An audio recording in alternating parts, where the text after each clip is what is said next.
The Joe Rogan Experience. When I first came to Los Angeles in 1994, there was two places that I had to go. One of them was the Comedy Store, and the other one was the Jet Center. And I started training at the Jet Center in 94 before you guys shut down because you had the earthquake and you had the roof damage. So I was there before that happened, and I took your classes. I took your kickboxing classes because I remember it was very scary because you had a bunch of gang members in there because you were doing that like, sort of outreach program where you're helping young gang members. Yes. So I had to spar with gang members. So I was training at the Jet Center until it shut down. And then I went briefly when you guys reopened in North Hollywood. I went to that place for a little bit too. Gym. Yeah. Yeah. But then I started training at Majiro Gym, which is in the Valley. But legends. You guys are legends, man. Well, thank you, Joe. True pioneers in martial arts. For you to remember was really humbled me.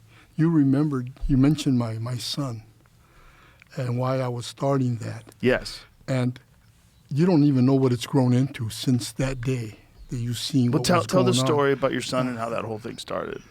Well, you know, unfortunately in some communities, drive-bys aren't uncommon. And so when it becomes a generational curse, you know, and kids are getting killed sometimes randomly, that happened to me. It came knocking on my door in a valley that's got 2 million people. It knocked on my door, and I'm going to put it this way. I had a calling on my life to do something about it because it became a situation where families and community was like, well, that's what happens in our community. And I was saying, that is not what happens in our community. This is our community. And so I began to move. Ironically, with some churches that had that kind of ministry in their ministry and peace marches, etc. But my son got shot while he was learning how to drive a stick shift. Wow. And it took his life, and that's not normal, and that should not be common. And so I'm still at it. You're still doing that? Still going. 36 years later, put an organization together, and some with real lived experience, others with degrees, and really put together a whole nonprofit that speaks directly to it where it's at. And so at the end of the day, it's over when we say it's over. You know what I mean? And ironically, what led the charge, for me at least, Joe, was forgiveness. The forgiveness that only God can give. I got to tell it the way it is. And that forgiveness ended up taking me to the neighborhood that killed my son. And we had a huge meeting in that neighborhood in the park. And a peace treaty kicked into place. No mother's crying, no baby's dying. So to this day, I still... Hey, Joe, so you know, you made mention right now, one of the hardest things to do is lose someone.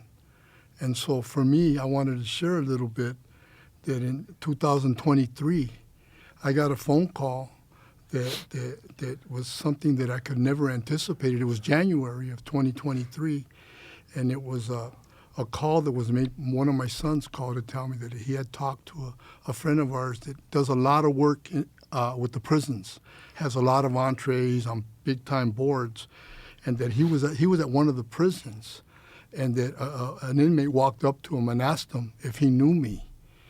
So he said, you know, do you know Blinky? And he said, yeah. He says, why?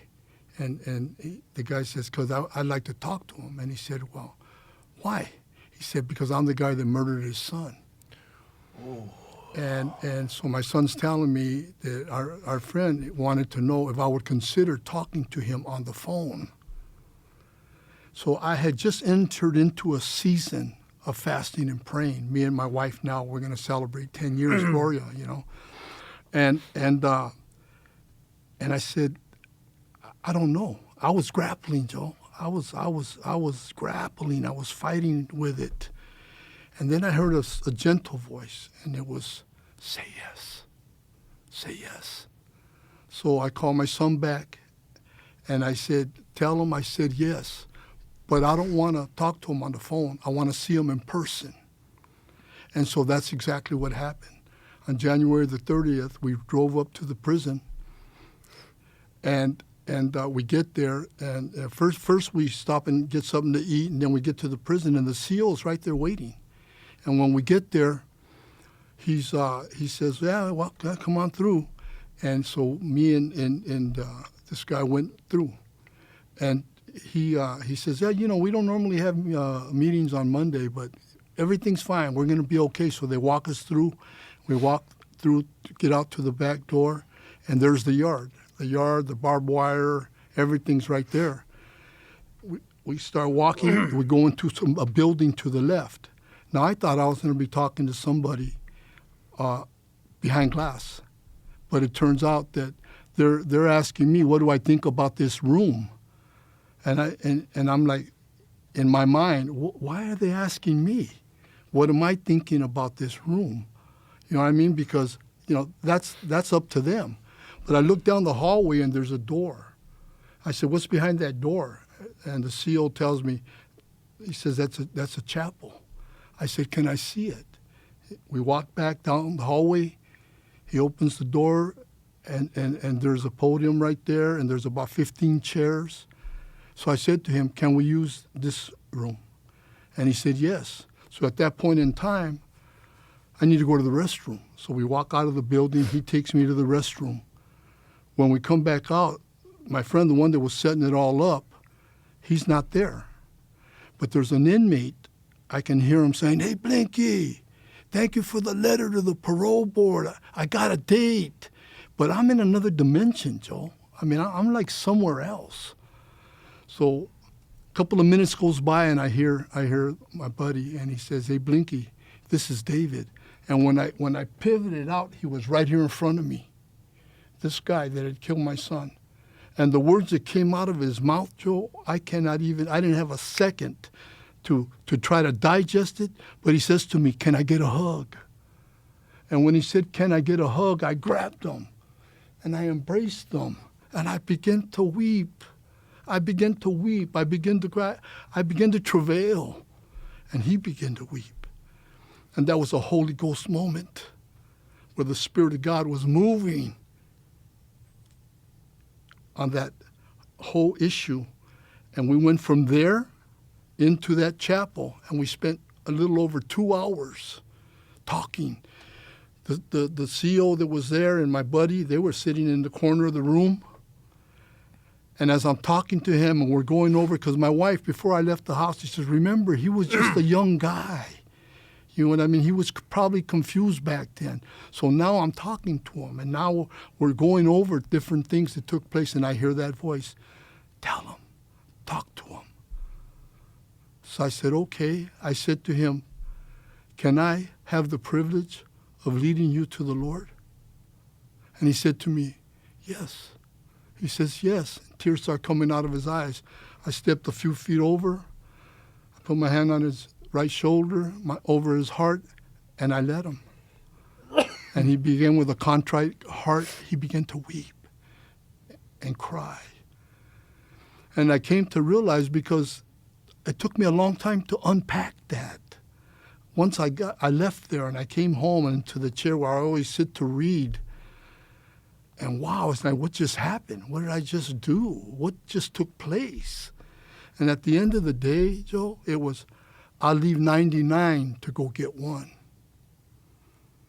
And that's what I grasped, that one life, that one person.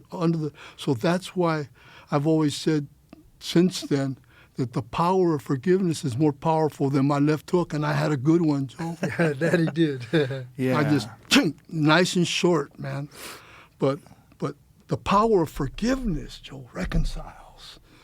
It gives you a chance, man, to rekindle the fire. It gives you the opportunity, man, to live life without carrying a heavy yoke on your neck. Right. That people carry.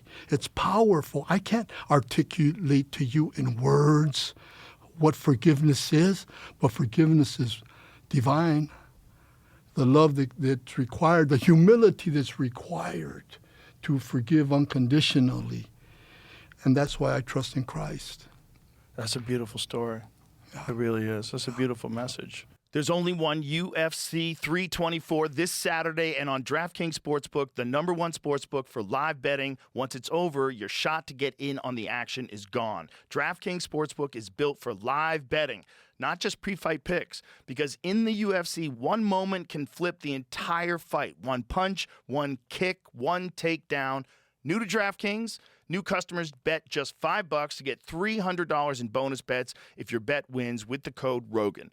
Download the DraftKings Sportsbook app and use the code ROGAN. That's code ROGAN to turn $5 into $300 in bonus bets if your bet wins. In partnership with DraftKings, the crown is yours. Gambling problem? Call 1-800-GAMBLER. In New York, call 877-8-HOPE-NY or text HOPE-NY 467-369. In Connecticut, call 888-789-7777 or visit ccpg.org. On behalf of Boot Hill Casino and Resort in Kansas, pass-through of per-wager tax may apply in Illinois. 21 and over. Age and eligibility varies by jurisdiction. Void in Ontario. Restrictions apply. Bet must win to receive bonus bets which expire in 7 days. Minimum odds required. For additional terms and responsible gaming resources, see dkng.co/audio. Limited time offer.